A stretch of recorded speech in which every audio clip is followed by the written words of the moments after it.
We have Professor Caroline. We have Professor Caroline Uhler from. She's a core institute member at the Broad Institute at MIT and Harvard, where she directs the Eric and Wendy Schmidt Center and is a member of their scientific leadership team. She is also a full professor in the Department of Electrical Engineering and Computer Science and the Institute for Data Systems and Society at MIT. Caroline's research is really at the intersection of machine learning, statistics, and genomics, which really makes it fit for the summer school. I think everyone will learn a lot there. And she really has a focus on causal inference, representation learning, and gene regulation. And Caroline is probably one of the most innovative researchers at the intersection of machine learning, statistics, and biology. And she has numerous awards that maybe I won't go into because I think we really want to hear what she has to say. But I think this is going to be a really exciting keynote to kick off the summer school. I think it's one of the perfect ones. And thank you so much to Caroline for joining us. And thank you very much for inviting me. I'm very excited to be here. So let me just share my screen. So here we go. And you should be seeing my screen. Oh, you probably see it with notes, right? Not at the moment. I think it's like the PowerPoint, just PowerPoint, Yeah. but without the notes. What's this again?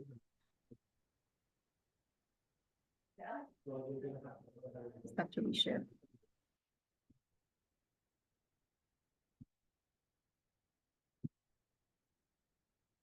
Okay, so hopefully now it's good. Good? Yes, perfect. Okay, awesome, great. Well, as I said, so thank you very much for this invitation. I'm really excited to be here. So I will be talking about multimodal data integration and how one will use multimodal data integration in order to go from biomarkers, which is maybe the more immediate application, but then all the way to mechanisms, which already suggests that I will be talking about causality, as was mentioned, and of course, representation learning, because we will want to integrate all these different data modalities. So just to start, of course, we all know that, we're working in this exciting field of the biomedical sciences, and we have access to all these huge amounts of data and huge amounts of data from many, many different data modalities. So some of you will be more familiar with data sets that come at the organism level, say, things like ECGs, MRIs, but also images at the organism level of bigger scales, whole organs or, whole parts of a body. And others will be more familiar with genetics data like the DNA, or, genomics data like gene expression data. So we can nowadays in every one of our cells measure the expression of all of our 20,000 genes. So we have these huge data sets that every experiment gives you, say, 1 million cells, and you measure for every one of these cells, these 20,000 dimensional vectors. So that's this gene expression data. And we have more and more and really huge scale, because it's much cheaper than sequencing data. We have huge scale cellular level imaging data, where we can measure different types of proteins in different colors, seeing, where they are localized in the cells. So we have all these data sets that really span many different scales in the organism, and also are of really very, very different types of modalities. And so, of course, we will want to use representation learning in order to integrate these different modalities and in order to be able to learn the most about the underlying latent structures. And then comes some opportunities, and the immediate opportunity, of course, is, if you can take into account more than just one modality, like more than just an ECG, say, for example, in order to get at cardiovascular diseases, but many different types of modalities, like, say, also an angiogram or also heart MRIs, then you may be able to better characterize diseases, taking into account all these different modalities, and then obtain more comprehensive biomarkers. So that's probably an immediate opportunity. But then maybe there are also other types of opportunities going beyond these immediate opportunities that go more towards causality. So in the biomedical sciences, really generally, we're interested in the mechanisms, right? In order to develop a new drug, you need to know which protein to target, which protein is upstream of, disease-associated proteins that then are misregulated in a particular disease. So you need to understand the underlying mechanisms. So maybe multimodality could help us get at mechanisms, and that's where I want to go to in this talk. Maybe also we can start asking questions like experimental design questions, right? We're able to obtain all these different measurements. Some are more expensive than other measurements. Of some of them we have a lot of already in hospitals. Other types of measurements we have very little of. Is it really the case? Which modality is actually more informative, right? Is it really the more expensive one that is more informative? How much of that more expensive and maybe less available modality can we infer by learning something about two different modalities that are maybe paired? And maybe we can just translate to it. So what type of information is shared between different modalities? What type of information is not shared? And which type of information do we actually have to obtain new measurements of, new experiments of, because we can just not infer it from other types of modalities. So there are all types of experimental design questions that are also coming. So this is kind of a little bit of an overview of the types of questions that I want to go into in this talk. Now, what I'd like to hear, and before I go there, from you guys is how you do it with questions. So I'm happy to take questions at any time. I know we have a whole half an hour at the end for discussion, but I'm also happy to take it all the way in between if people want to interrupt me. So I'm wondering if the moderators could say briefly how you would like to do it, and if people can just, unmute themselves, or how this is going to work. I guess, Caroline, with whatever you are comfortable with, we don't be happy. Okay, so I'm most happy if people just want to unmute themselves and ask questions, or you put up your hand, and then Nabil, I would like you to keep track of people putting up their hands, because I might just not see, and then just interrupt you. Okay, so I would love this to be more of a discussion, so please do ask questions all the time. I would be very happy to build in all your input as I go along in these slides. Okay, so these are the different types of questions that we're going to ask.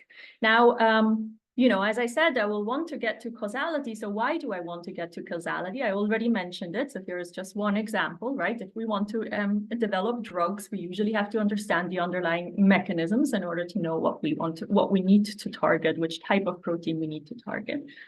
So understanding the underlying mechanisms or causal relationships is really generally the ultimate goal in the biomedical sciences. And however, if we think of, current mainstream machine learning models, they're actually not so good at causal reasoning. So here is a very simple example. We all know that, warm weather and sunshine is a cause of increased ice cream consumption, and that it's not the other way around, right? That increased ice cream consumption does not cause good weather. So that means that, right, if I go out on a rainy, cold day and I just give out a whole lot of free ice cream in order to increase the ice cream consumption, obviously that doesn't make the weather good. So now here is, and also the newer, this is still with the old DALL-E model generated image, but also DALL-E 3 has exactly the same issues, and also any of our large language models have the same types of issues. They're actually very, very bad at reasoning, at differentiating between intervening and conditioning. So of course, if you condition on high ice cream consumption, that means, the probability of good weather goes up, right? But if you intervene on ice cream consumption, so I give out a whole lot of free ice cream, that doesn't change the marginal on weather. However, if you ask, for example, any DALL-E model to generate an image of an ice cream stand where they're giving out free ice cream, you will see, and you should do this experiment, that it always puts good weather in the background. Okay. However, if you ask it to generate, an image of a park or something like that, it will not, right? It will have like some marginal distribution that it has of sometimes good weather, sometimes rainy weather, cold weather, etc. So it is really conditioning on the variable instead of intervening on the variable. And so this is critical, right, in the biomedical sciences. So it cannot really distinguish whether ice cream is upstream of good weather or downstream of it.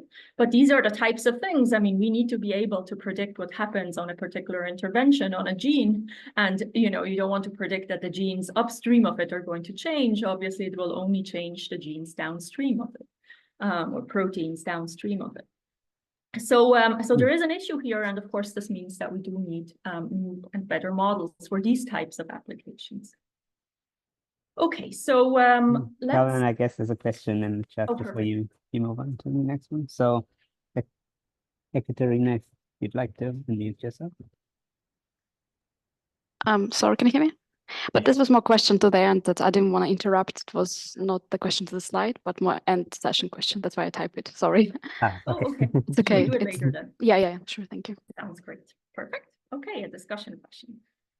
Okay, so in terms of causality, so what are our more standard ways of viewing causality? Well, we have if we're thinking of gene regulatory networks, right? There are 20,000 genes in the human body. The gold standard would be in every one of the cell types or states to understand, right, whether this gene up or down regulates which other gene, so that this would tell us if I intervene on a gene, what then happens downstream and what this impact is. Now, Sewell Wright, very early on, already developed a whole framework for thinking about such causal models. And in fact, this is such a causal model. These are these causal structural equation models, which tell us exactly, what causes what and what happens when you're intervening on a particular variable. And Peter Spertus then laid the foundations for causal structure discovery. So that's, of course, the problem that we care about in biology when we want to get at mechanisms, right? We have data on the nodes, say on the genes, gene expression data, and we would like to infer all these networks, these directed regulatory networks. And so you can think of this, every node here is a random variable, and you have a directed edge between a variable and another one, if this is a direct causal effect. And so every node here is some function of its parents and noise. So for example, X4 here is some function of X2 and X3 and some noise. And so now the goal in causal structure discovery is if you have data on the nodes, can you then infer this directed network here, this directed causal network? And so Peter Spertus laid the foundations of showing, what can be inferred and what simply cannot be inferred from just observational data. And we spent a lot of time on developing algorithms for causal structure discovery. In particular, also thinking about, how much data do you need in order to be able to do that? And showed things like that, even for very small graphs, you need huge amounts of data, and that's the case even if you have large-scale interventional data. Now, what is interventional data is if I, for example, knock out this gene, then I can say what is downstream of it, right? Because only things that are downstream will change. So that gives you, of course, a lot of causal information. But even if you have that type of data, we showed that even for very small networks, you still need huge amounts of samples. So even for 10 to 100 nodes, you need huge amounts of samples in order to even have a chance of correctly learning the underlying causal graph. So this tells us that even, if you just blindly want to learn a network on 20,000 nodes, we simply will never have the amount of data in order to be able to do that. But of course, this is still the approach that we use if we know which types of genes we want to concentrate on. Now, I want to go a little bit beyond a causal structure discovery. And in particular, highlight another question that, goes far beyond causal structure discovery, and I think is really critical in basically all biomedical applications. Namely, that in general, so in genes, we just assumed, right, that these genes are our causal variables. But, that's just because we're measuring data at the level of genes, and we just say those are our causal variables, and then we want to learn a network between them. But, we work a lot with imaging data, cellular imaging data. And so here I'm introducing these. These are very cheap as compared to, say, single-cell RNA-seq data, so single-cell transcriptomics data. So here we just have, one stain, which just stains for the chromatin, so the DNA. And what you see here is the nucleus of a cell, and it's stained for DNA. And so you see some areas that are really densely packed DNA and other areas that are less densely packed DNA, and you see the shape of the cell nucleus. Now, this contains a lot of information about the state of a cell, so we'll talk more about this.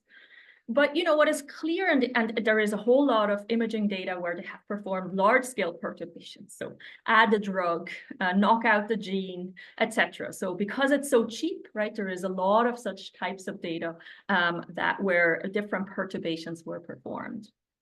Now, here it's very clear that every pixel is certainly not a causal variable. Right? So pixel 1 in here has nothing to do with pixel 1 in here because, the shapes of these nuclei are all over the place, right? And they can be rotated, etc. So there is no correspondence here between pixel 1 here and pixel 1 over here. And certainly pixels are not causal variables, right? The causal variables could be something like the shape of the nucleus. It could be something like how much of a protein is inside the nucleus.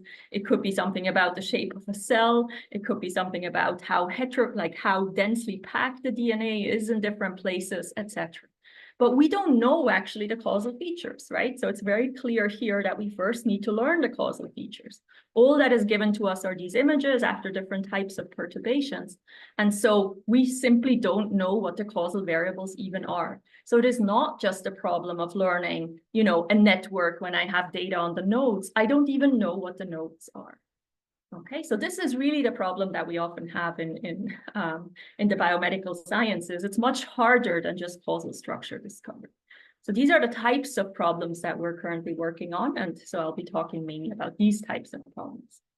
So, this already tells you that we definitely need representation learning, right? So like when people work with gene expression data, I'm sure many of you do, then you have like your 20,000 genes and you can kind of align cells, right? I can compare cell 1 to cell 2 because they're measured in the same coordinate system. You have gene 1, which aligns with gene 1. But here you don't have that, right? As I said, pixel 1 has nothing to do with pixel 1 over here. So you first have to embed them somehow in a joint coordinate system.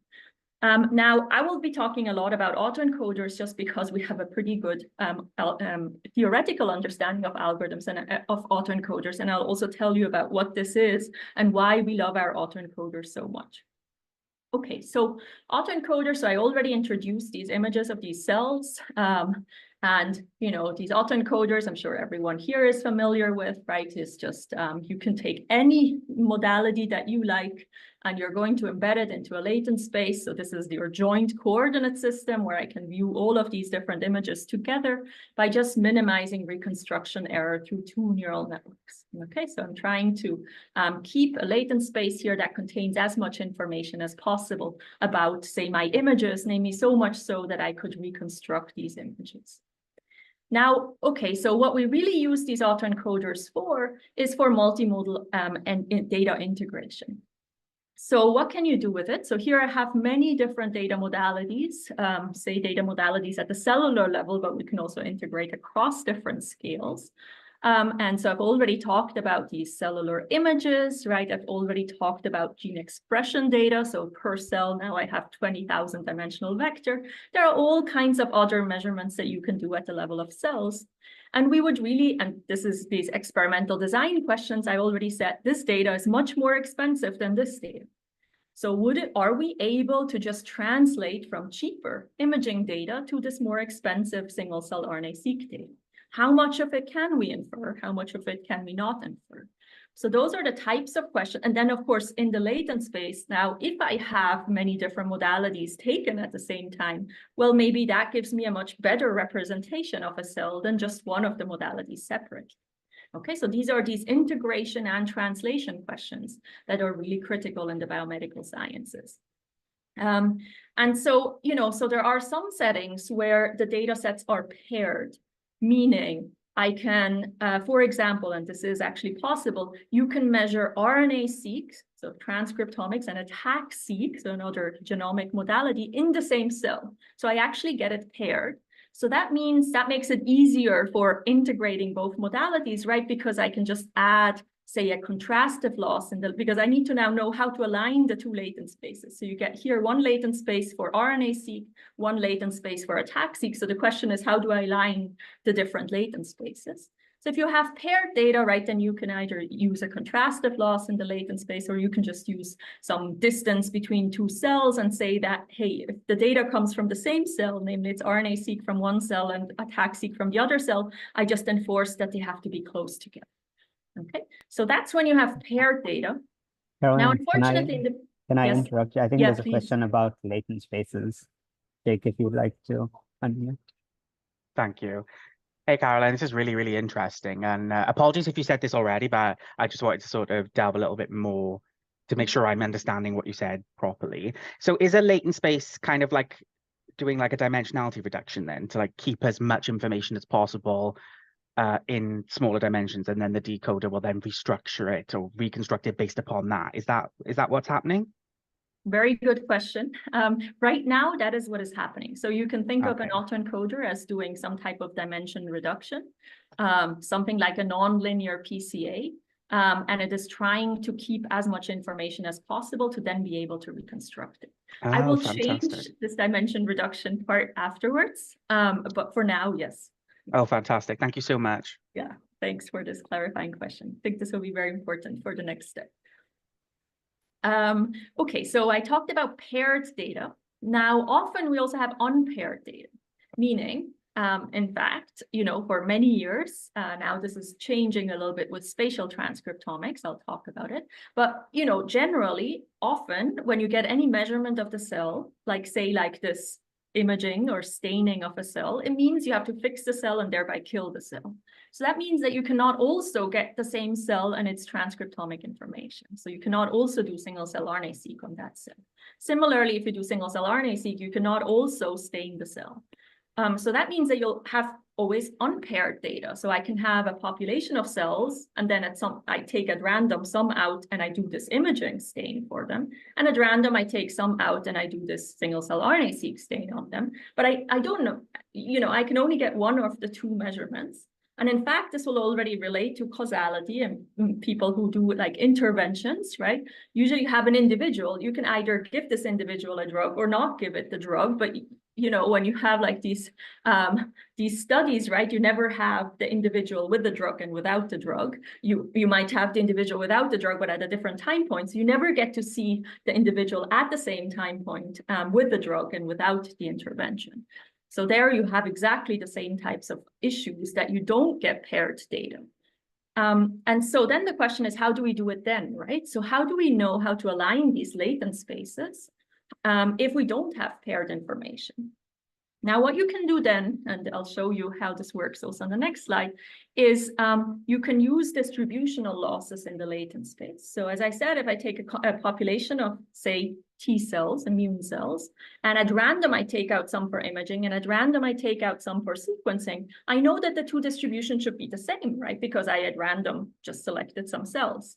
Well, so then you can make sure you can add a distributional loss in the latent space that says that the two distributions should be the same, meaning that if I give you a cell, so one dot in the latent space, I shouldn't be able to tell whether it comes from imaging land or sequencing land, right? Because the two distributions should simply be the same. And so that's what you can do. So instead of just having reconstruction error, you add another loss that says that punishes, you know, my embedding if you can tell whether the cell comes from, correctly tell whether the cell comes from imaging land or from sequencing land. So that's how you can use these multimodal autoencoders also if you have unpaired data. And so I did want to already introduce G.V. Shivashankar, who is a professor at ETH Zurich, because all of the work, you know, anything where you see DAPI stained images, anything, and we'll have a lot of that, and all of the biological applications I'm showing are all in collaboration with Shiva's lab. We've been collaborating for over 10 years, very, very closely in the two labs. And so here is, for example, a review on machine learning approaches to single cell data integration and translation that we wrote together. So let me show you a particular application of this, and it has to do with these DAPI stained images and the single cell RNA-seq. So as I said, these could never be measured together in the same cell. So if you look at single cell RNA-seq data, people had seen, and there is a question, now I see a hand raised. Please go ahead. Hi, Carolyn. Thanks for the really good talk already. I just have a question about the multimodal autoencoders. So how do these encoders compare with the MOFA algorithm for multimodal data integration? And in which cases can we use either of these models? Yes. So I think so. So there are many different ways of integrating different modalities. So one advantage when you're using these types of autoencoders, and so many algorithms, they only work on things like genomics data, where you already have an alignment of features. So like I know, and I can do these types of things when you have single cell RNA-seq and single cell ATAC-seq. So I know that gene 1 corresponds to gene 1 in here. Okay, so I already have a joint coordinate system. That's a much easier task than if I have something like an image like this and say single cell RNA-seq like this, where there is really no alignment, right? I don't know how this pixel here relates to gene 1 over here. Mm-hmm. The next thing is, so that's one. And there are a lot of different types of algorithms that need this particular alignment among features. Mm-hmm. And the other thing is that you have nonlinearity, of course, here. So there are many algorithms that need a linear, that are doing things like, matrix decomposition, things like that, which assume linearity. Whereas here you have these neural networks that can do any nonlinear map.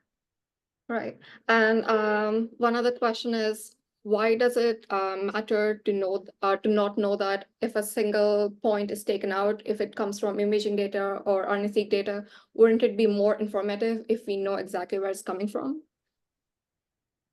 So the problem here is that I need to be able to translate between the two, right? So, yeah. The thing is that if I've never seen a pair, like I've never seen how this cell here looks with its corresponding RNA-seq profile. So I need a way to align the two data sets. Okay? Right. And so the only way I have to align the two data sets, if I have really no idea, is like, think of like if we have images from the internet and we have a lot of text descriptions, but I have no paired information between them. Well, how would you start even aligning them? Well, one way of aligning them is saying, hey, I know they're matched somewhere, right? So the only way for me to figure it out is if I have some distributions that I can align. And it will never work if they come from a Gaussian distribution, because then I have rotation symmetries. Right. So if you have paired data, then yes, please make sure you can, you can go to, you can also figure out from which modality you're coming from, keep as much information as possible. But here simply, you need this invariance. You need to get rid of that in order to be able to align the data set. Got it. Perfect. Thank you. Thanks. Another question, Miriam. Hi, can you hear me? Yes, I can. Thank you very much. So I was wondering regarding the latent space, how can we keep it interpretable? So in the case that we want to also work with explainable AI, because well, at least in my program, that is in particular in lung cancer screening for early diagnosis of lung cancer, I am wondering this question, how can we do this? Yes. Thank you very much. Yeah, thanks. These are great questions. So autoencoders have an advantage that they're also generative. So the nice thing about it is that if I have particular directions, and I'll actually show this to you in different types of applications afterwards, where we also have genetics data, maybe I'm wondering what a particular SNP does, meaning if you have a genetic variant and you have an individual that doesn't have the genetic variant, I'll show it to you. And, this is very general. I can integrate also heart MRI and heart ECG data in this way, right? And then I can translate between the different modalities, but maybe I also have genetic data. I know this individual has a particular genetic variant or doesn't have a particular genetic variant. And I'm wondering, this explainable AI or interpretable AI, I'm wondering, what does this variant do? Can I make a hypothesis of what this variant does? Well, then I can find in the latent space, since, in like the UK Biobank, for example, all these individuals also have genetic information, I can find which direction corresponds to individuals that actually, from the control that is moving individuals that have that particular genetic variant. That tells me a particular direction. Now, I would like to interpret what that direction means. Well, you can take an individual that doesn't have that variant, walk a little bit, so take a vector into the direction of which that variant points into, and now you can generate the corresponding heart MRI, heart ECG, and that's one way of interpreting what this latent space actually corresponds to. Okay, so that's the nice thing about it being generative. We'll talk a lot about how to make this latent space also causal. We haven't gotten there yet, and that, of course, also will give you some more interpretability. Oh, great questions. Okay, one more, Yaman. Thank you. My question is related to one of the previous questions. When we have multimodal data and we are first computing the latent space for each modality, and when we try to align them, initially we assume these different modalities, they contain complementary information, different information, for example, imaging and RNA.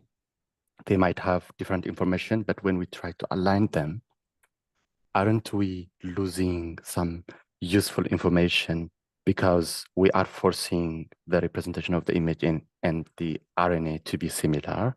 So in order to make them similar, that means we have to remove some useful information from the image to make it look like the representation of the RNA. And maybe it would be great if you can explain a little bit. Thank you. Yes, and in fact, I will get to this question very much in this talk. So you're already going ahead in the talk in saying that definitely I'm only keeping information that is shared between the two modalities. So as you said, there might be information that is actually not captured by RNA, and there might be some information that RNA has that is not captured by imaging. So maybe what I should be doing is some partially shared latent space, okay, where I have some part that is shared, and then I have a latent space dimension that is only RNA-seq specific and a latent space dimension that is only imaging specific. And I will exactly go there at some point later on. But I'll need to prove that I can actually, that works, right, with these autoencoders, etc. So that's what I'm going to do. So these are just awesome questions. Yes. But let me first show you how much you can do with these latent spaces where you are, unfortunately, getting rid of some information. But, you know, it allows you to nicely translate between the different modalities. And it allows you to already do some things. And I will say why this is actually pretty important for causality.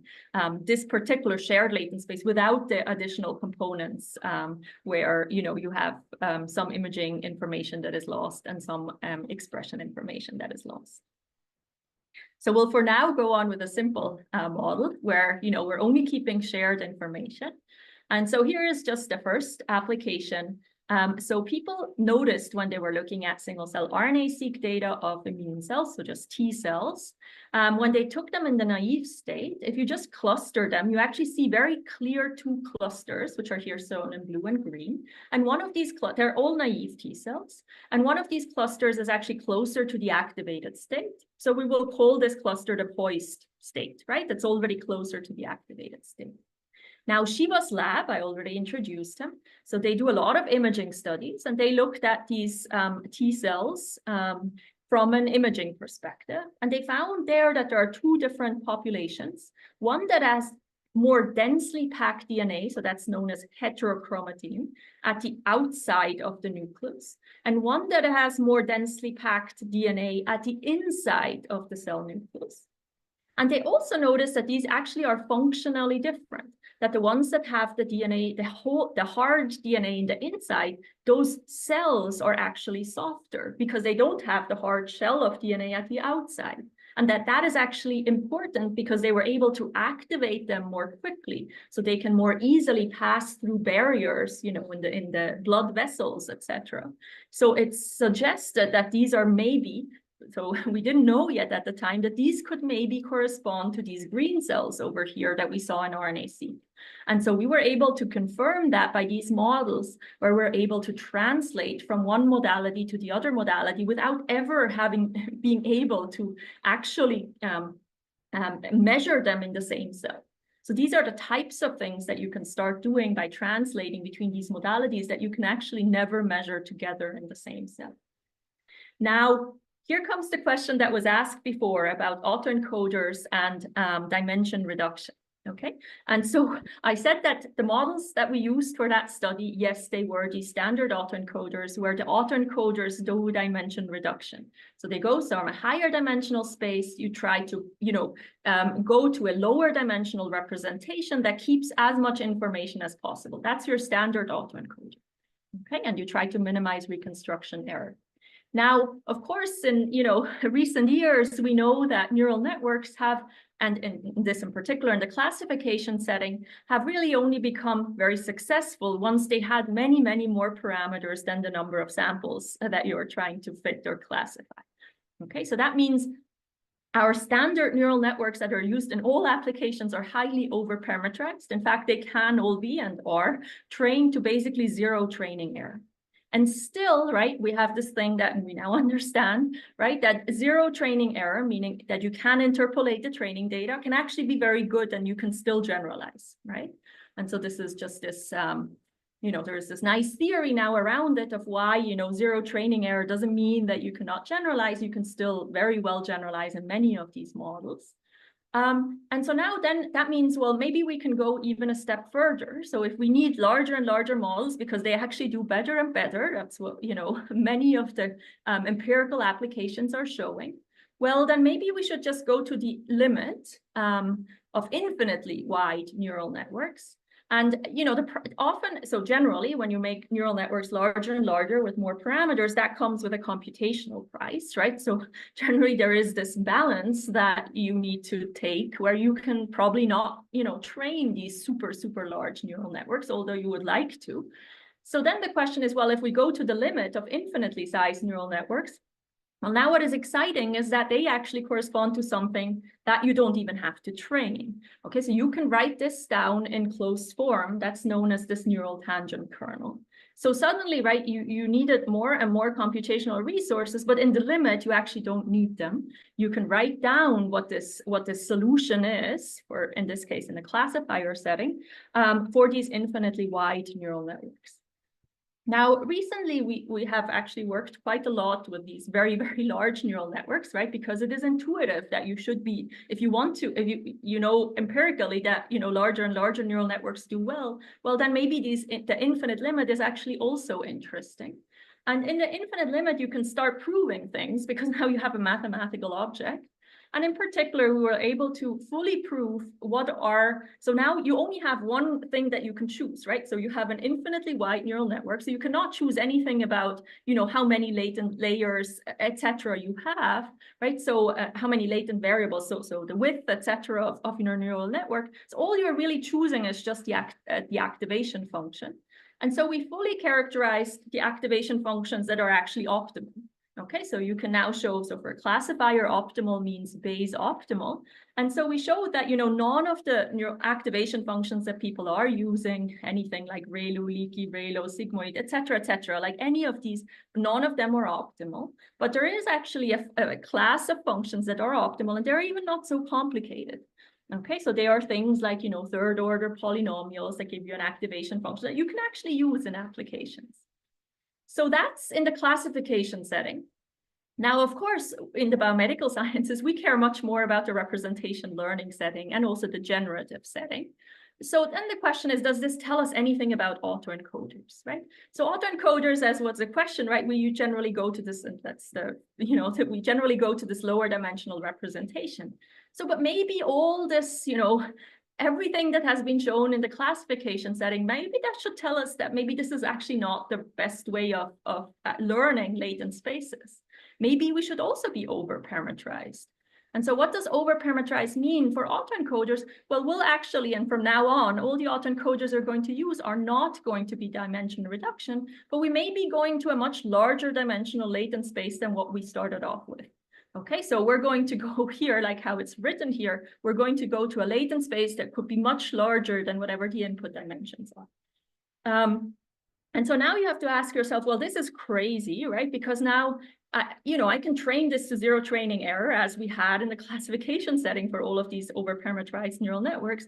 But this means that maybe, one of the functions that could be learned is just the identity map.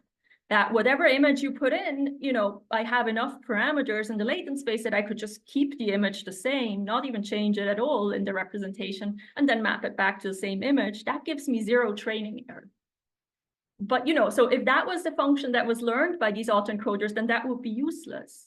But what we proved is that that's not the function that is being learned by autoencoders. So like, for classification, in the classification setting, there are many functions that give you zero training error. The question is, which one is the solution you're converging to when you're doing gradient descent or stochastic gradient descent, initialized right close to zero for all of the weights, which is the standard way of how we're training neural networks. So that's really the question. There are infinitely many solutions, and the identity function being one of them, but that's actually not the one that we're converging to. And that's why this actually works really well. And so the function that we converge to is the following, or is one of the following. And so this is a very nice intuition that you can actually just try these experiments for yourself. So if you take these overparameterized autoencoders, right? The nice thing about autoencoders is that they map the input space to the output. I mean, the input and output spaces are the same, right? So an image goes in, I get some representation, an image comes out. So what you can do is just iterate the map. Now, from standard autoencoders that, if you just take a test image, right, and what comes out looks similar to the test image, but generally doesn't look the same. And so that's what we did here. So you can take, we can take a training image and put some noise on top, right, and then just go through it, or you take a new image. But let's first take some training images, we put some noise on top and see what happens if we just iterate the map. And so what we can prove is that if you iterate the map, so first of all, in one iteration, right, something comes out that looks very similar to the test image that you put in. And there are papers that suggest that, in fact, these overparameterized autoencoders will learn the identity map. But it's not true, because, if you iterate the map, if it was the identity, right, then you shouldn't move. But you will see, and we have proofs now for this, that if you iterate the map, you will actually always end up in one of your training images. Now, maybe the first reaction is, well, that's maybe bad, but actually it's not. It's great. It's like only after many iterations will you end up in a training image. And that's what you need, what you should want from such a map, right? Because think of it, if you have your training, so you have your data that lives on some manifold, and you have some training images, you know quite well how, or we should believe that we know quite well how the manifold looks like close to the training images. So if I take a test image that is somewhere close to a training image, it should certainly not map it to something that is very, very far away, right? You want it to map it to something that is close to one of your training images. And so that's what these types of maps do. So in the overparameterized setting, they're actually self-regularizing. So you get a map out that is self-regularizing, that keeps things close to the training images, which is a really good property, and we'll see this applied in many different settings from here on. So Miriam has a question. Hi, thank you very much. So my question is related to the fact that in the end, if you feed the training image to the autoencoder, you will recover it. So this I wonder how this affects privacy issues in this case.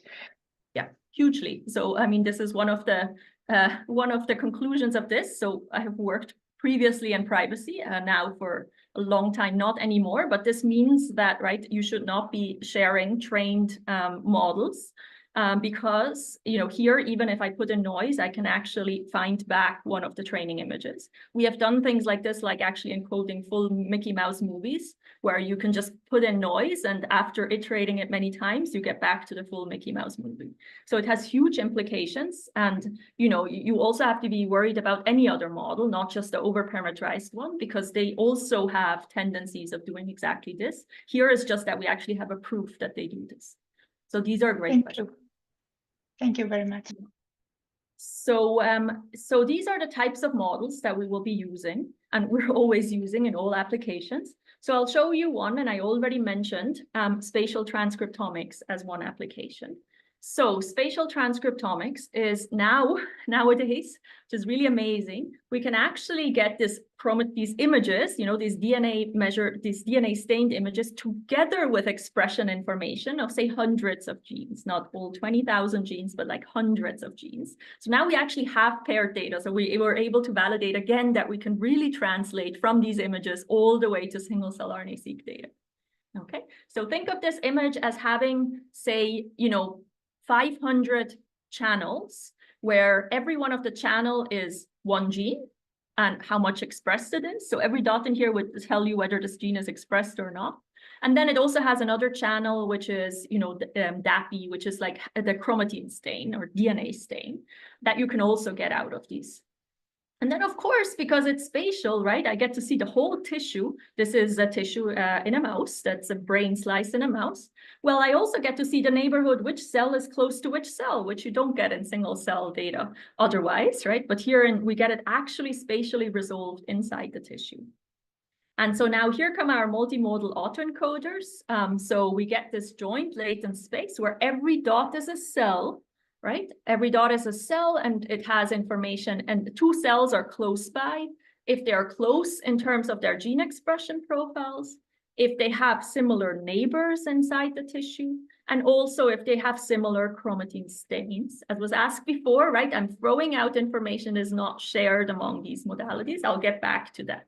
For now, I'm keeping track of information that is shared among all these different modalities, which is the information that I can translate between. Anything that is not shared anyways, I have no information of going from here to here for the not shared information. Now you see here, these are our over-parameterized autoencoders. I'll show you already one example or one advantage of over-parameterization. It generalizes much better. And we have some proofs for that, but also here I'm just showing you an example. We take data from 4 different mice, and in fact also added other mice that we've never trained on. And you see here that, so these are 4 different mice, different slices. You see that, they're not registered or anything. And so we just look at the cells, and here they were clustered. So we have here a blue cluster, a purple cluster, a green cluster, brown, etc. And we then map every cell in here back to where it was coming from in the brain slice. Okay, so you see all these brown cells here, they map to, and they come from 4 different mice. They all map to the same region in the mouse, in the different brains. And these green ones map to the same region, etc. Okay, so, that means that whatever it was clustered together here makes sense, and it actually generalizes to mice that we have never seen.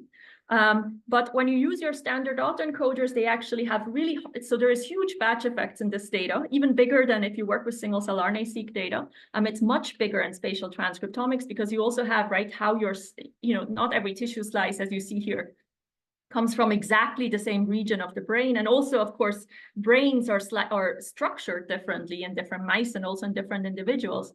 And you see here that, if you do now clustering on that data, you're using your standard autoencoder. In fact, cells from this region here in a different mouse are clustered only with the cells from out here and not with the cells from the same region. Okay, so those are these huge batch effects that you can just not generalize to other unseen mice if you don't use these over-parameterized autoencoders.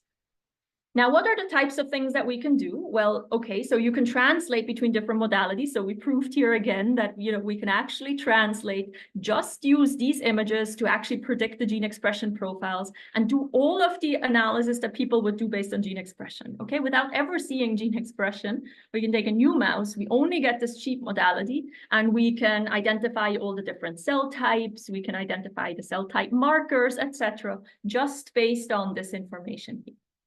Okay, so that's one, you can do translation. But we wanted to talk about biomarkers and then also get to more causal things, which I will get to on one of the next slides. But first about, more powerful biomarkers of disease.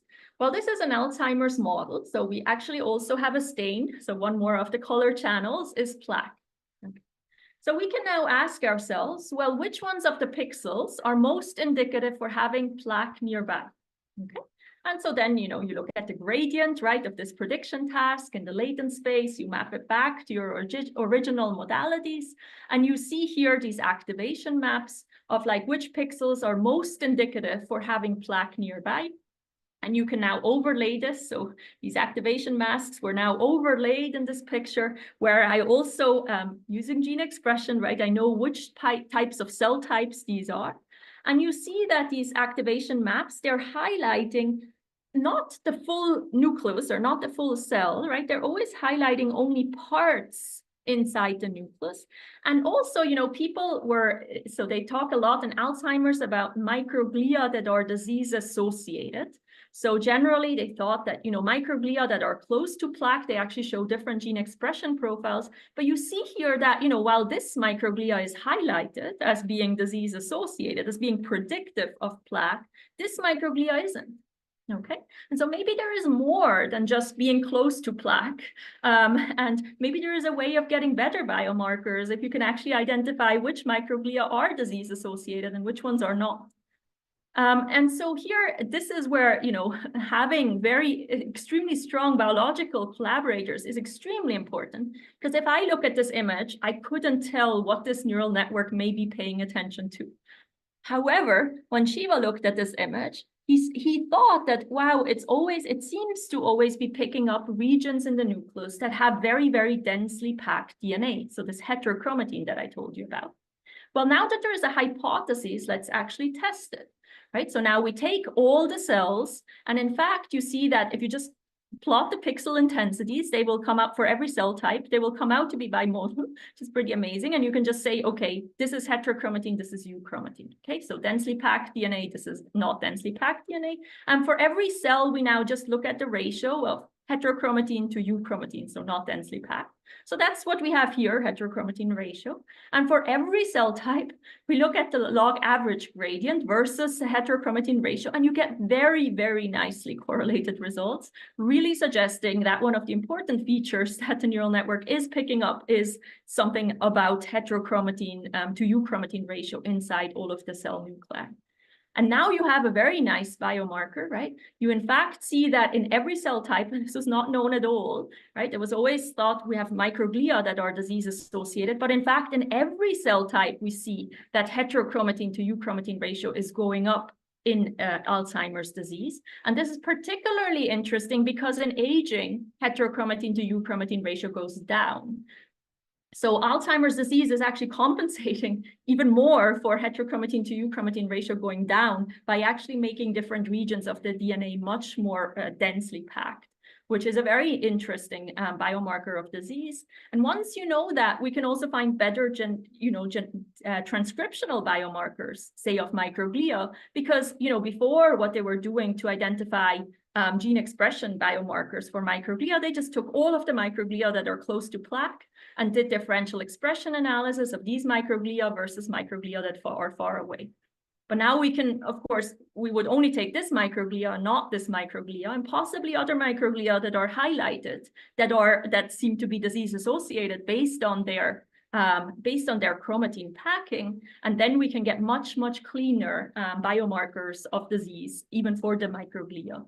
So this is one way of how you can use many different modalities together to get much cleaner and new types of biomarkers, and also cleaner known biomarkers that were used before. So just one application of these overparameterized autoencoders. I already mentioned that you can, these multimodal autoencoders, right, there is no end to them. I mean, we can apply them not just in cellular data sets, but also I'm sure there are other people here who don't do a lot of cell biology, but work with modalities like heart MRI or heart ECG.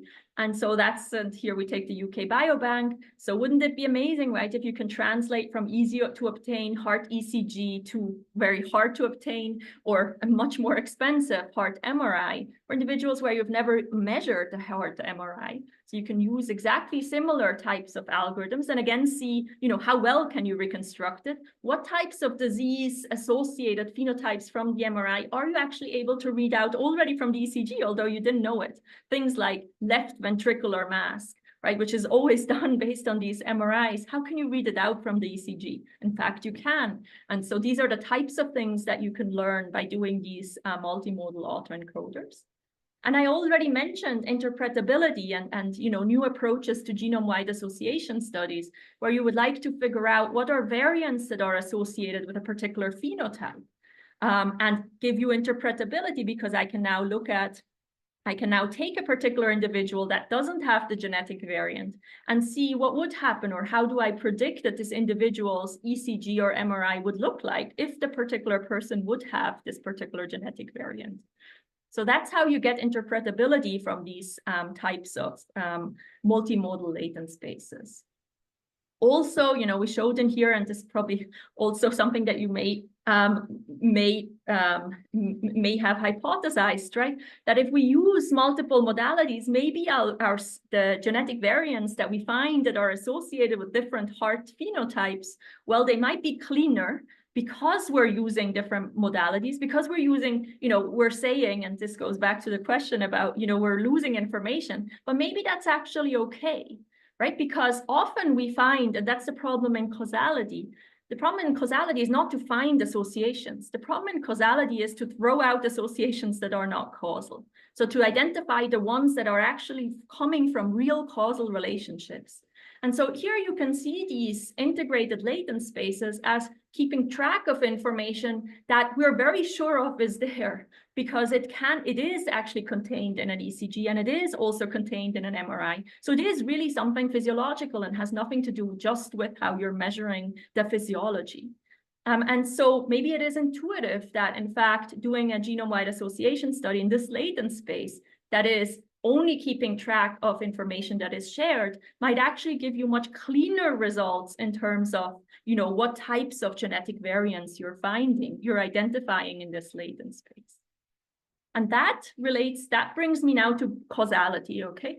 And so I want to now do this jump because this already suggests, right? And in fact, we always did these multimodal integrations because we were motivated by this, or the intuition was always that this latent space is probably more causal. So this multimodal latent space is probably more causal than, your standard latent space that you would get just from one modality.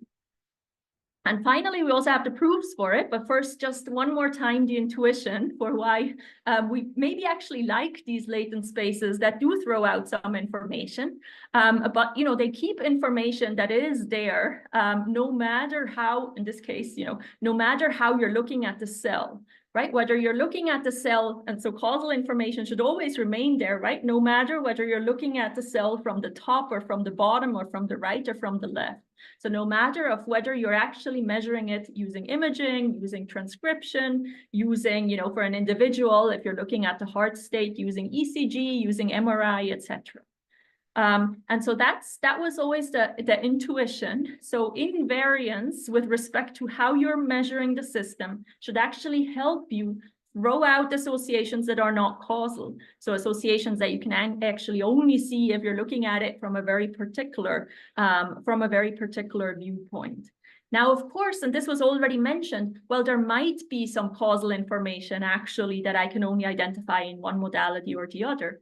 But that's already going a step further. So first, we only wanted to say that, it might be because it's so hard, right, to dissociate associations from causal relationships. We first want to just identify some things that we're sure were causal, and we were not so worried about actually losing some causal relationships.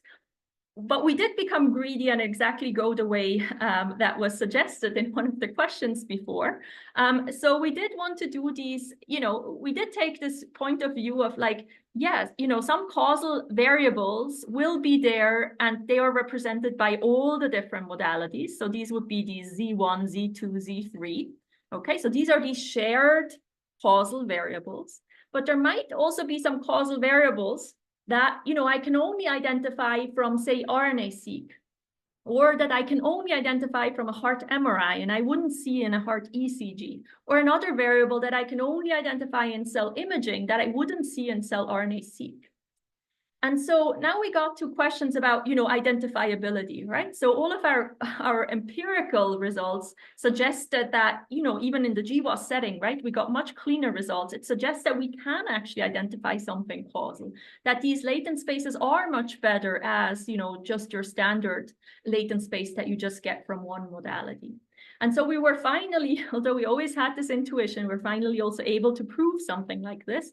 And now you know how proofs work, right? So we'll make like all kinds of assumptions, but then we're at least able to say that under these assumptions, it is in fact, our intuition is true. Now, of course, in our models, we use much more complicated models than the ones that we need here in order to get to a mathematical theorem. So, but you'll see some things that are intuitive that we know we need, okay? So there are some things that are required, we know we'll not get around it.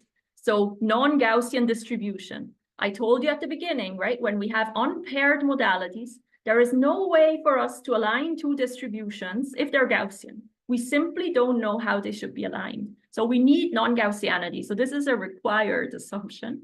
Then there are all kinds of other assumptions that we made here that we believe are not required. So we made them in order to be able to have our proofs go through. So linear additive causal model in the latent space. We don't know whether these are required. And then the maps from the latent variables to our observed variables are all here linear maps.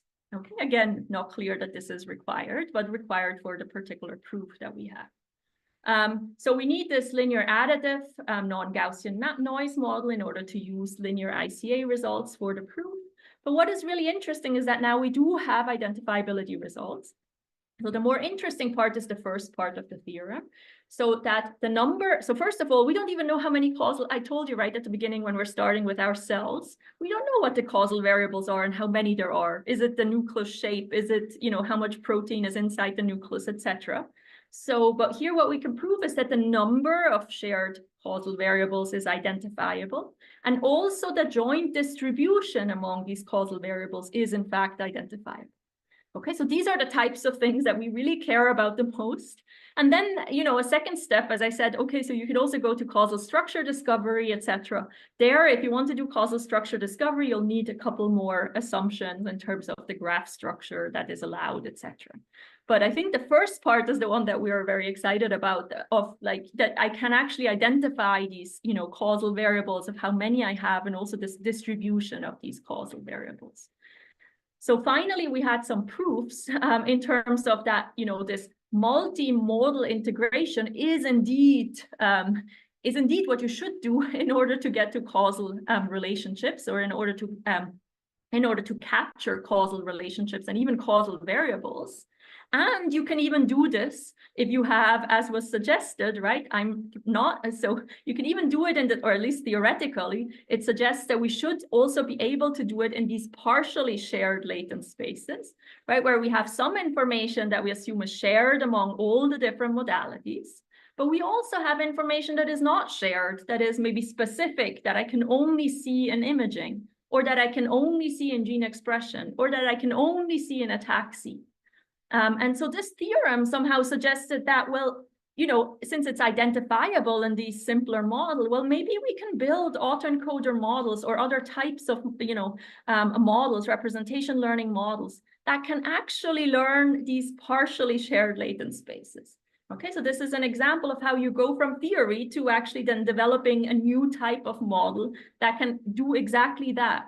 So now we have these new models, which we always use, which have a part, some dimensions which are the shared, which capture the information that is captured by both different data modalities or 3 data modalities, whatever you want. And then you have a latent space that is separate, that captures information that is just contained in one modality or just contained in the other modality. We also validated it in different types of settings.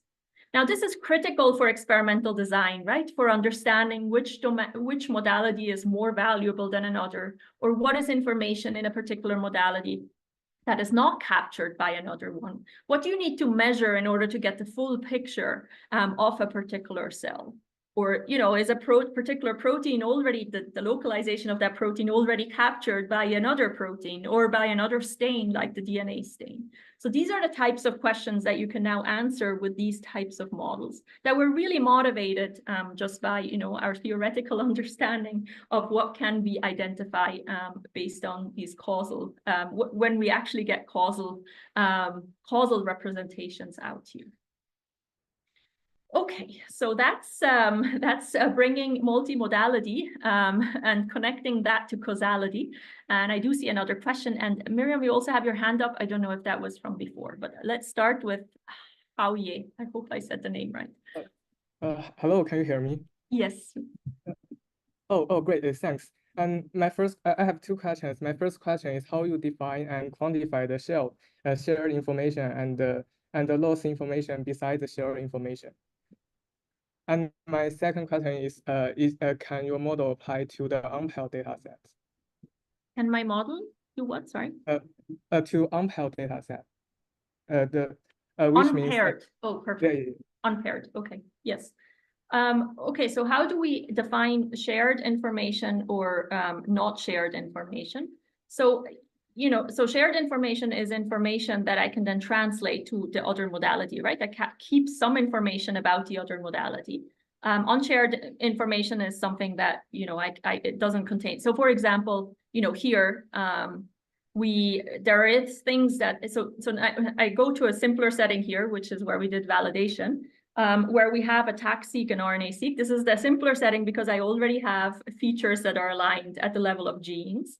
And so I can literally just test whether a particular, say, different clusters that I get in a tag-seq land, whether I could get them in RNA-seq land or not. And I can check that, the features that I have that I predict are specific to this modality, well, that they're actually capturing something that you couldn't get using a tag-seq. So we use things like this to validate that, on simple data sets like this, that it is actually working. The unpaired modalities. So here, sorry. Sorry, go on, please go on. Yeah, so I'll just answer the question about unpaired. So this proof here is all unpaired. Okay, so that's why I need this non-Gaussianity assumption that I can actually figure out how they are relating to each other. So this whole proof, the main difficulty is that all of these modalities are unpaired. And I will have in the next slide, you can already imagine that if you know that they're paired, in particular, when we have, say, something about interventions, right, where I know that this is maybe intervention 1, this is intervention 2, this is intervention 3, that maybe you should be able to get more information out. And I will actually show you that we can get rid of a whole lot of assumptions if you have paired information. That gives rise to much, higher identifiability. Okay, so I think yes, thanks. Okay, perfect. Great. Okay, so these are all great questions because you're always asking questions about what comes in the next slide. So that's perfect. I mean, totally on top of it. I am already taking a lot of questions, so I'll go on for some more minutes, and then we can have like the last maybe 10 or 15 minutes as discussion. So I already mentioned, so the question that was just brought up about paired, I already said, well, maybe if it's paired, or even if I know that each one of these modalities is an intervention, maybe I should be able to get more identifiability out. Okay, so same model, I have a latent model here, I have a latent causal model, I have maps here that go to our observations, which can be, for example, intervening on gene 1, intervening on gene 2, intervening on gene 3, etc. And so before, right, I had many assumptions on my causal model, this linear, additive, non-Gaussian. Now for identifiability, you need nothing of that. Okay, so this is now fully non-parametric. You can have any generative model for your causal model. Now also before I needed a linear map of going from my latent causal model to the observations. Now you can go to polynomial functions. Okay, so you see that we get much better identifiability results if you're assuming things like, for example, every modality is given by a particular intervention. So that's somehow, you have stronger data, you get more out of that, which is nice to understand how much more you're getting out of it. And before it was really a theoretical result, we then turned it into an algorithm, but the algorithm doesn't have, this algorithm down here doesn't have, or for now, doesn't have theoretical guarantees that we can really understand the causal model. Whereas here, we are actually in this setting, I can give you a algorithm where the algorithm has the guarantees that it will be able to identify the causal structure. Okay, so this is much stronger again. And so here, this algorithm is again another, encoder decoder model, where you take in unperturbed data. Okay, now I take in, I do a perturbation on gene 1. And so what I would like to generate is how that perturbational data looks like when I take the unperturbed expression data and I add the perturbation, right? How does the data look like when you intervene or knock out gene 1? And so inside here, that you can only do if you know something about the gene regulatory network.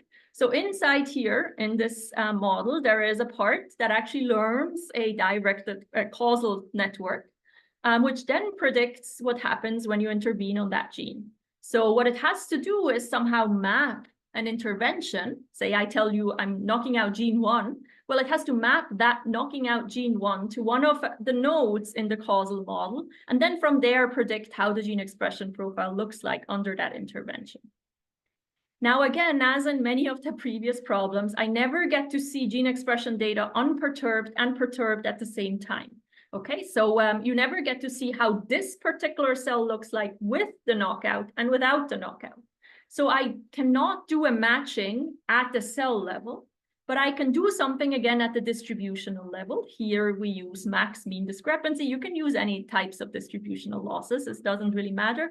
Although, so for the proofs, we use this type of distributional loss in order to prove that this was actually really consistent. So this algorithm really learns the correct causal graph and can, generate generate a perturbation data. So, you've never seen a perturbation on gene 2, and it's able to then predict how the knockout data looks like when you're knocking out gene 2 based on, unperturbed gene expression data.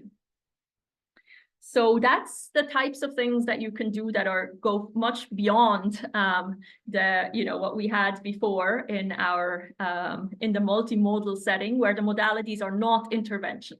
Okay, so if you have interventions, of course, you should expect that you can do much more in terms of getting to causal information, and this is how much more you can actually do. Okay.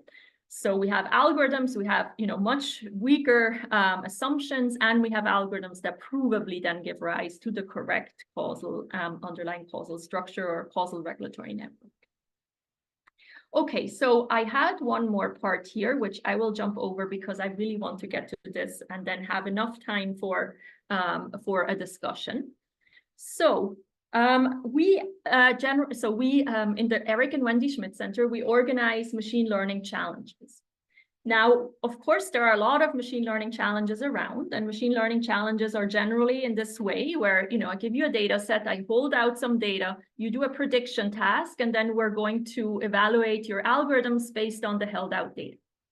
Now, in the biomedical sciences, what is so exciting is, well, we want algorithms to actually help us do the next experiment, right? We don't want to just hold out and then be able to predict what we already know from the experiment. And so what we do in the Eric and Wendy Schmidt Center is actually organize challenges where you are going to tell us what we should do next as an experiment. We're going to do that experiment, and then we're evaluating all the submitted algorithms based on those experiments.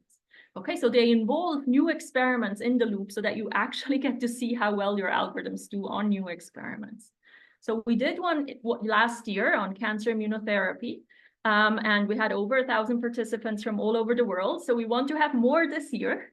And so this year, we will be holding a challenge that starts in October, it goes until January, so that you have enough time to actually participate and develop new algorithms. So more time than last year. Last year was too short. So have much more time this year, and it's on autoimmune diseases this year. So it will relate to a whole lot of things that I talked about now. And so I'll want to tell you a little bit about this challenge. A lot of money to win in this challenge. And I think very exciting data sets also just to play around with and really get a sense for important biomedical questions. So autoimmune diseases, they affect 50 million people in the US, and IBD, so inflammatory bowel disease, being the most common type of autoimmune diseases. And the rates, and here I have the numbers for the US, you can get the numbers for your countries, and the rates are really rising globally very, very quickly for IBD. It's caused by a breakdown of the barrier between gut and microbes. Leads to chronic inflammation that is extremely painful. I'm sure, I know a few people who have IBD. I'm sure many of you know people who have IBD and know how extremely painful this is and how really this has a huge impact on their quality of life and on their ability to actually be able to do work. And it can take very, very long to identify drug treatments. So there are many different drug treatments, and it's basically trial and error which drug treatment will work. And it can take really long until you actually find a drug that really works in that setting. Now, the diagnosis of IBD is done through endoscopy. So you take out tissue of the gut, And then you analyze it like these, I showed you imaging data, which was DAPI, so just the nucleus is stained. Those are even higher resolution than what, is done in the hospital. In the hospitals, you have H&E. So this is also a stain. It also stains the nucleus, and it stains some extra nuclear things as well to stain the cells. So there's two colors, but you can see it as, these three, a standard RGB image.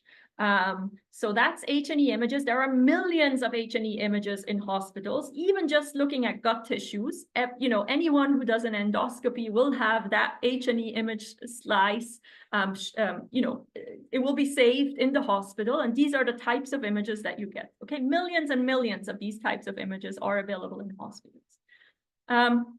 Now, these individuals, even if you have, if you find a drug that, reduces all of the symptoms, these individuals still have a twofold higher risk of developing colorectal cancer, which is deadly, but this particular cancer is actually highly treatable if detected early. So early detection is extremely important in individuals, and testing and detection is extremely important in individuals generally, but in particular in individuals with IBD.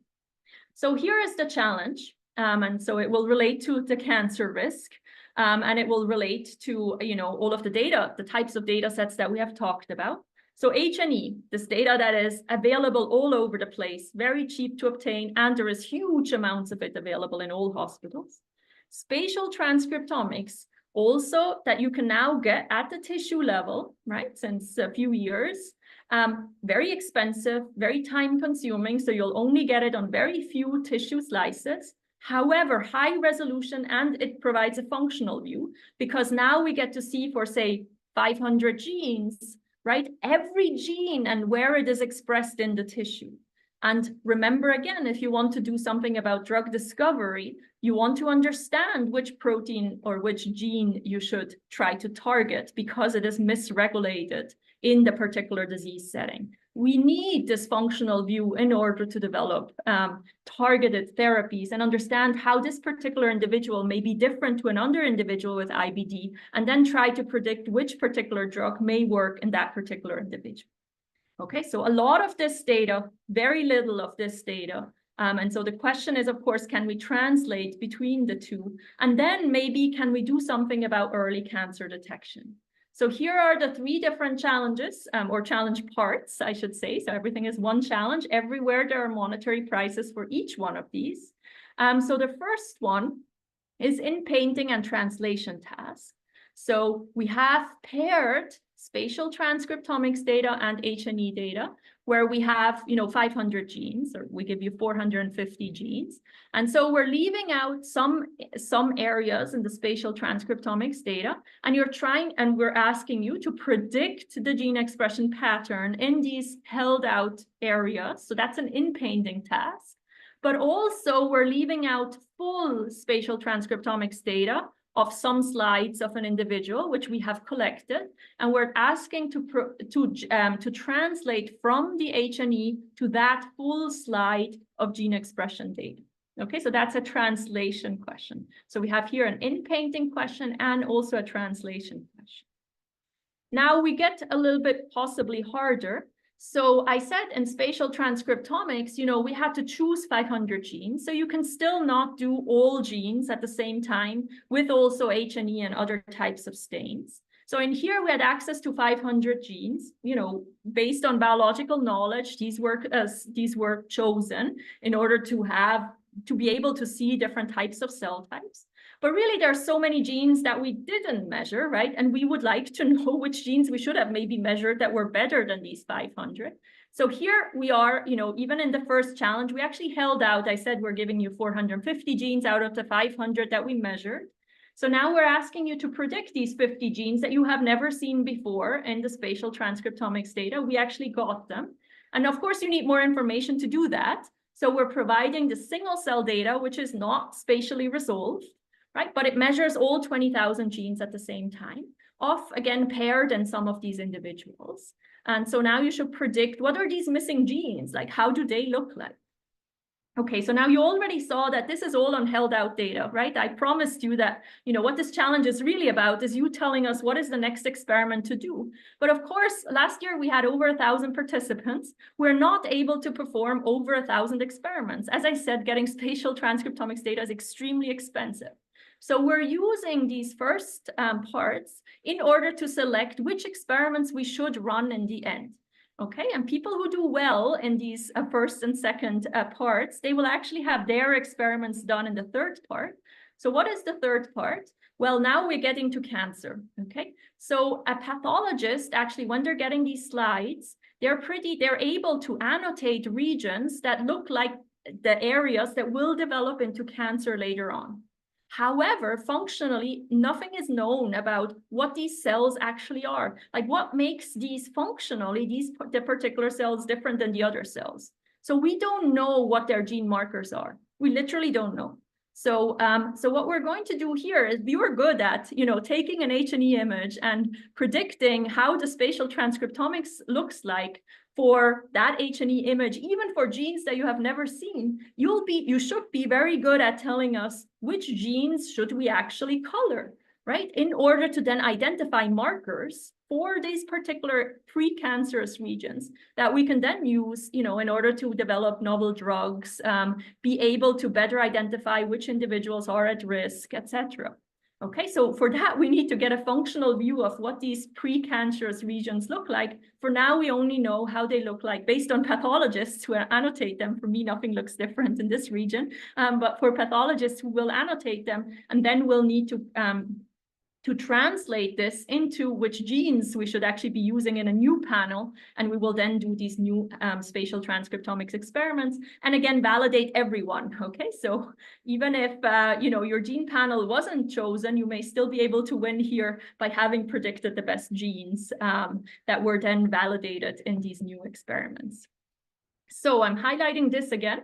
I hope that many of you will be participating and really be able to try to get your algorithms that you're developing on these translation tasks, causal tasks, right? These genes that we want to find should be, of course, more likely causal genes, then they're better at being marker genes for these disease regions. And we're also going to write a paper afterwards. So winners are also invited to be part of this as authors as well on this paper. So you can already pre-register, so please have a look at this. And with that, let me end. I hope I was able to convince you that the biomedical sciences are really uniquely suited not only to being one of the greatest beneficiaries of research in machine learning, but also one of the greatest sources of inspiration for it. And I talked a lot about representation learning and causality. And how to try to make optimal use of multimodal data and interventional data in order to get to causal representations, and how we really need new algorithms, theoretical, algorithmic, computational frameworks in order to really connect representation learning and causal inference to get to something like causal representations. I showed the power of over-parameterization, but of course, there are many different types of approaches and problems that remain open on how to optimally combine approaches from representation learning and causality. And so I want to end by highlighting, I presented a lot of work. I always put the names down of many of my group members. I have an amazing group. None of this work would have been possible without this amazing group. And then, of course, also collaborations. I already highlighted Shiva because most of the work I talked about is in collaboration with Shiva's lab at ETH Zurich.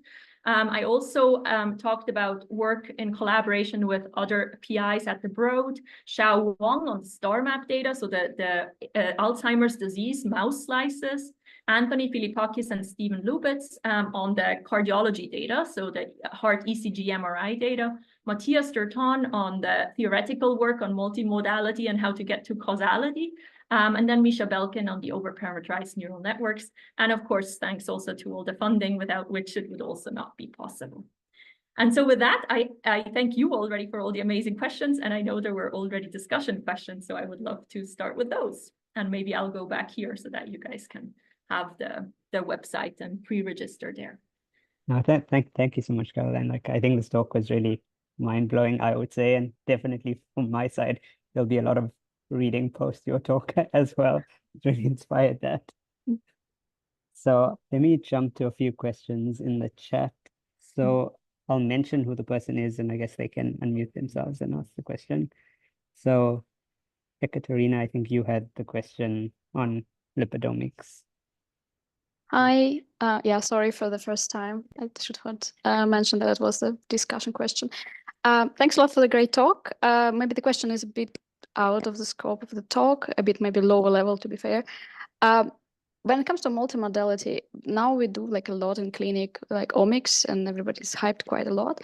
But what I observe myself with my work is that, for example, I work on proteins and lipids, and it's not really the matter of the numbers being different ranges and like scaling techniques, but really the biological meaning where proteins really reflect much of inflammation and aging, while lipids is really the product of lifestyle, even like dinner before we got the blood from the patients.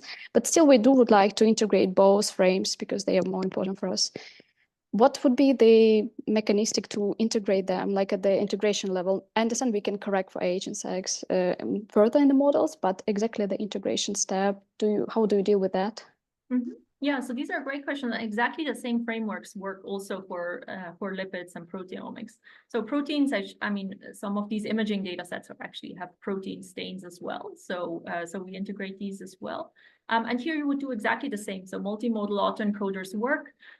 In particular, if you have paired data on particular individuals, you can use these. And we actually also do quite a bit now on lipidomics as well, where we have it in collaboration with Melina Klausnitzer's lab at the Broad, where, you know, she looks at adipocytes. So of course, lipids being critical in fat cells. And so there we need to understand, like, you know, how much of lipids, where are they distributed, and how does that relate to a particular disease outcome? We use exactly the same models again.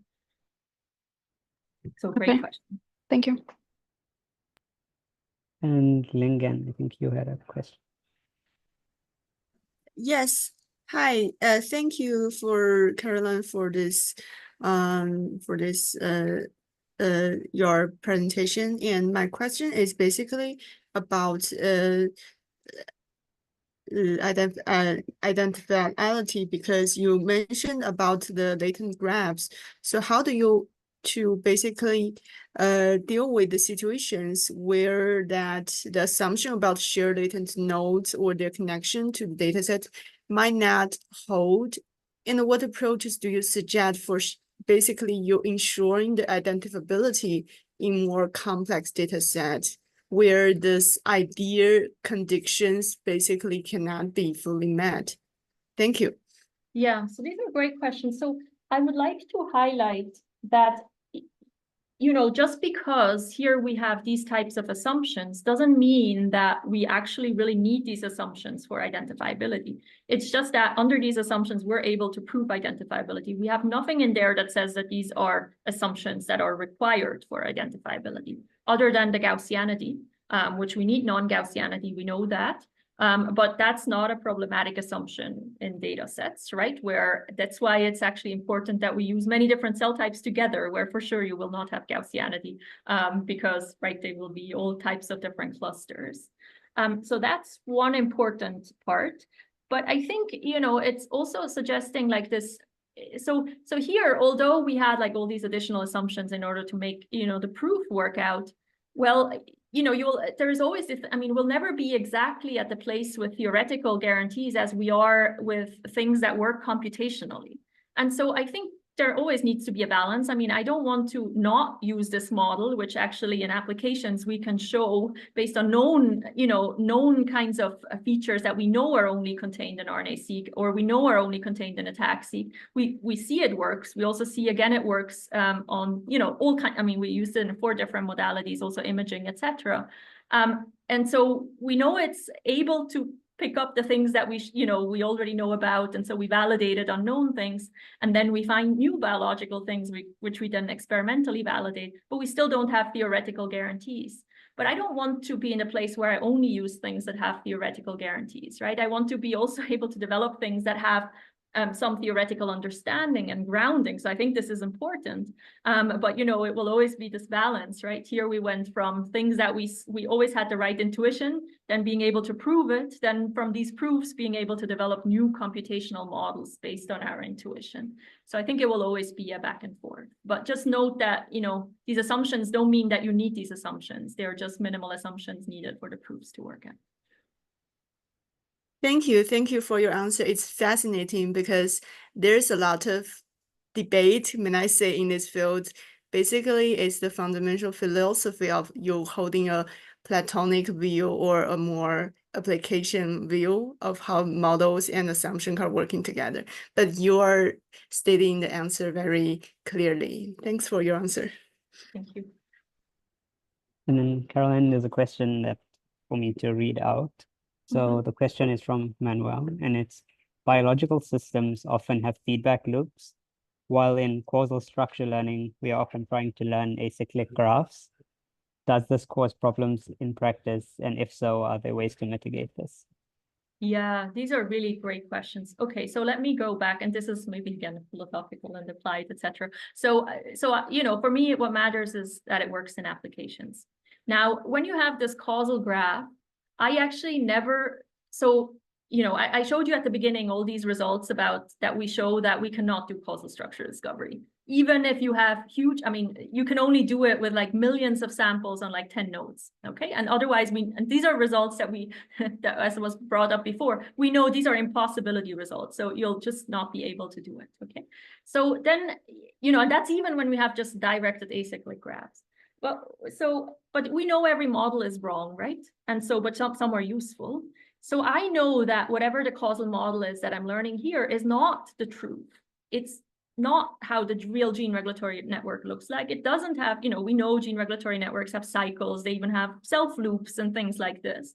However, if this model is good enough in order for me to be able to predict the effect of an unseen intervention, then that's, you know, that's the goal of this research is, you know, I will never be able to do all possible interventions. Maybe I can on every gene, but I cannot on any combination of genes, and like knocking out 3 genes together, knocking out 10 genes together, right? That will never be possible.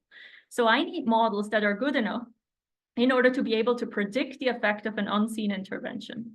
And so that's how I see these models, okay? As good enough for that, they're not representing the true underlying gene regulatory network. So these are great questions and important. Awesome. And I think we've just got one last teeny question from Noor, which is: who is the researcher working on adipocytes? Oh, Melina Klausnitzer is the PI at the Broad who we're collaborating with. Yes. And I see Miriam. that, yeah, I see there's a raised hand. Hi, thank you very much for the talk. It was very interesting. I would like just, if possible, to present a bit my project. I'm working on lung cancer screening project for indeterminate lung nodules characterization. And in our case, we have 3 different sources of data, which are the low-dose CT imaging, proteomics, and clinical and demographic data. And well, I was wondering if we could maybe share like some thoughts, because this approach on autocoders is not something that we were initially planning on working on. We were more thinking on late fusion approach. So I would like maybe just to share like some thoughts with you, Caroline. Thank you. Yeah, so I mean, okay, so for implementing of, you said late fusion approaches, is that what you were saying? Where you're Yes. fusing the 2 different data modalities together, right? Yeah. So Yes. So, you know, so the problem, I mean, so it can work very, very well. I guess in order to get kinds of these connections to causality, we need, you know, a latent space that is invariant to the 2 different modalities, right? That where you actually have this information that is fully shared. And you don't do that when you're doing this fusion approach. You're trying to learn something about the union of all modalities. And whereas, you know, in these types of approaches, we're really trying to disentangle, right? What is information that is shared between both modalities? And what is information that is only contained in one modality or only contained in the other modality? And that has been very important for us for different types of applications. So that's the advantage. And then, of course, you know, these fusion approaches, well, you can get a lot out of that as well if what you care about is really the union of it, but not this entanglement.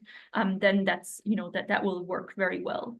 But in order to get to causality, you need this entanglement. And so in the end, because we want to get to mechanisms, I think you will have an advantage if you use these types of approaches. Thank you very much. Yeah, I guess for our case, we initially assumed that the data was quite complementary instead of also shared, but it is There definitely will something always to be try. shared information. Yeah, because Yes, as thank you. people were probably not predicting that I can translate from ECG to MRI pretty well. And so, yeah, so there will, even though the modalities look so different and you think that they're complementary, there will be so much information that is contained in an ECG about an MRI and the other way around. So there will never be, they're like a different view on the same system. So for sure, there will be shared information, and the shared information is in fact critical because that gives you more confidence that that is actually causal. Thank you. Thank you very much. Okay, more hands. I mean, I don't know when we should stop. You guys, you have to tell me. So I guess, so Caroline, it is a bit of a break at this moment. So if you do Perfect. have a bit of time, but if not, I guess we can figure out a way to do this offline, I guess. I mean, I'm happy to take questions. Okay. It's always exciting to hear what people have to Okay, say. perfect. So.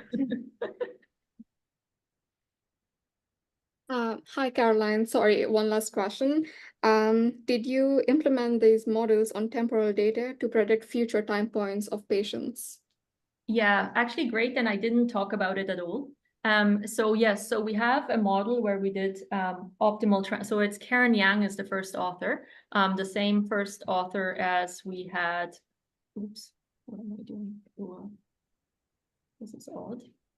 Let me just go back. So as in this paper, here.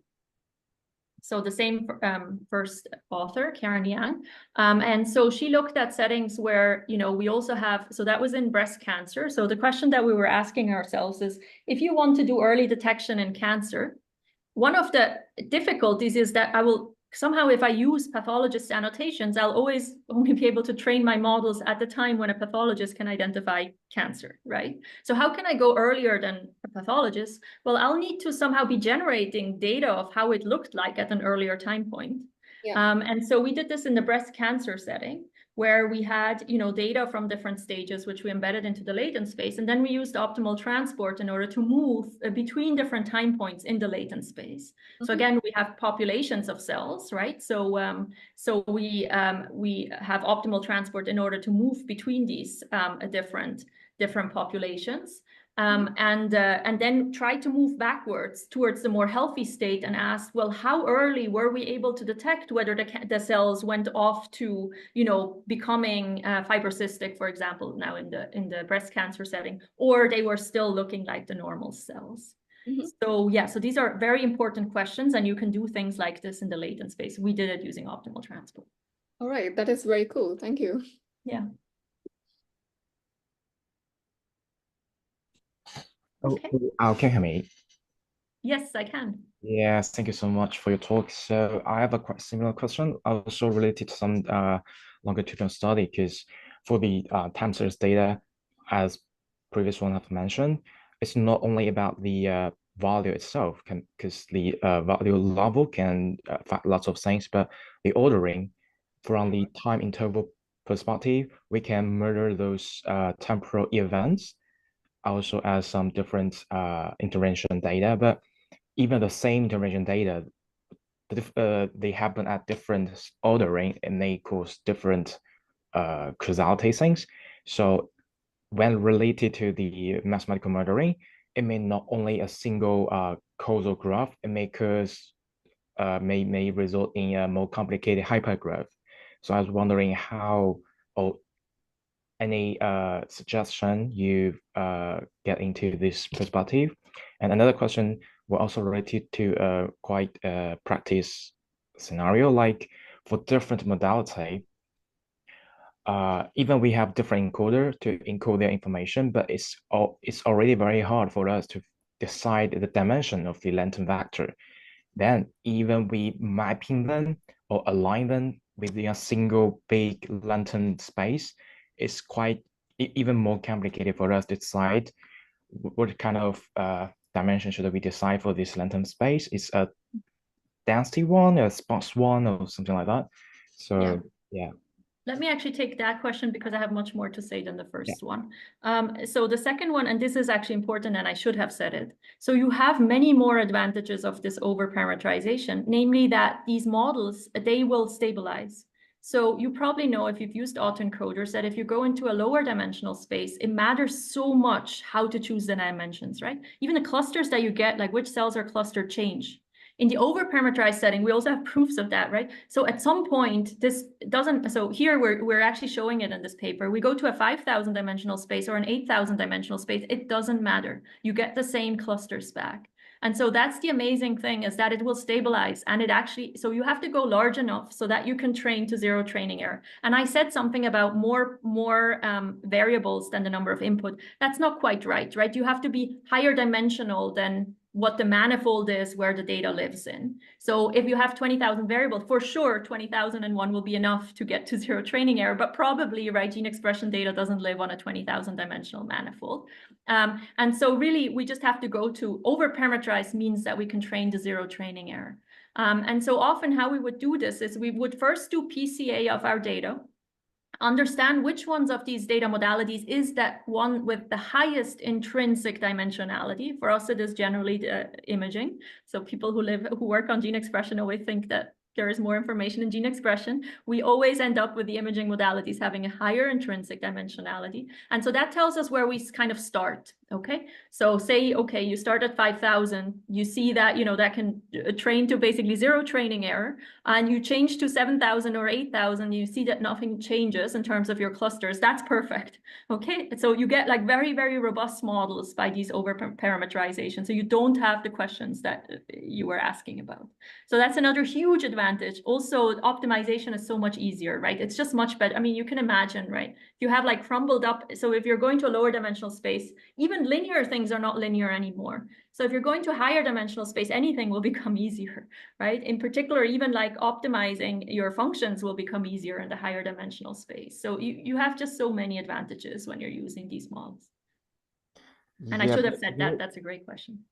Oh, thank you so much. Because when you mentioned the PCA, do you get the first variation about the data? I was wondering, like, mathematical array, because as you mentioned, for those high dimensional data, the PCA may not truly reflect the data information. Exactly. Yeah, but that's correct. But that's just what we use as a starting point. What you then afterwards need to do is to see where you get to zero training error. Okay, I see. We don't care about, like that's just so that when you start with 20,000 dimensions, whether you should start with 1,000 or 10,000 or 15,000 dimensions in the latent space. That's just to get some intuition. Yeah. Yeah, thank you. Cool. I guess if there's no other questions, thanks so much, Caroline. I think the talk was absolutely amazing, and I think it gave everybody a lot to think about after this. So thanks so much for your time and for sharing all of your insights with us. I think we all learned a lot. Yeah, well, thank you guys for really the amazing questions and for all this participation. It's always fun to give talks like this. So thank you. Thanks so much. I'm also happy to share slides if this is something that people want to have. Yeah, I'm sure people would love that. We will contact you for the slides, and then if one of the organizers, one of you guys can just contact me, and then you guys can share. Yeah, sure, no problem at all. Thank you so much. Cool. Okay, so you guys all have a good summer school. Thank you. Brilliant. Yeah. Okay. Bye. Bye. So I think that was a very successful first keynote of the week, which sends us off really quite nicely into the summer school. We have still a little bit of a break left, so we'll reopen the breakout rooms, and then at 3:30 British time, we will jump into our large block of large language models. You will also have the chance later in the mentoring session, that is after the last of the talks of the day, to talk to both Nabil, and I think it was Sam. Paulius, I don't- Paulius, Sam and Paulius. Paulius, you will hear in a little bit about LLM prompting. So those two will be here after the last sessions, just for you to have like conversations with them in some of the breakout rooms. For now, I'm reopening the rooms, and then I will see you back here in around 15 minutes.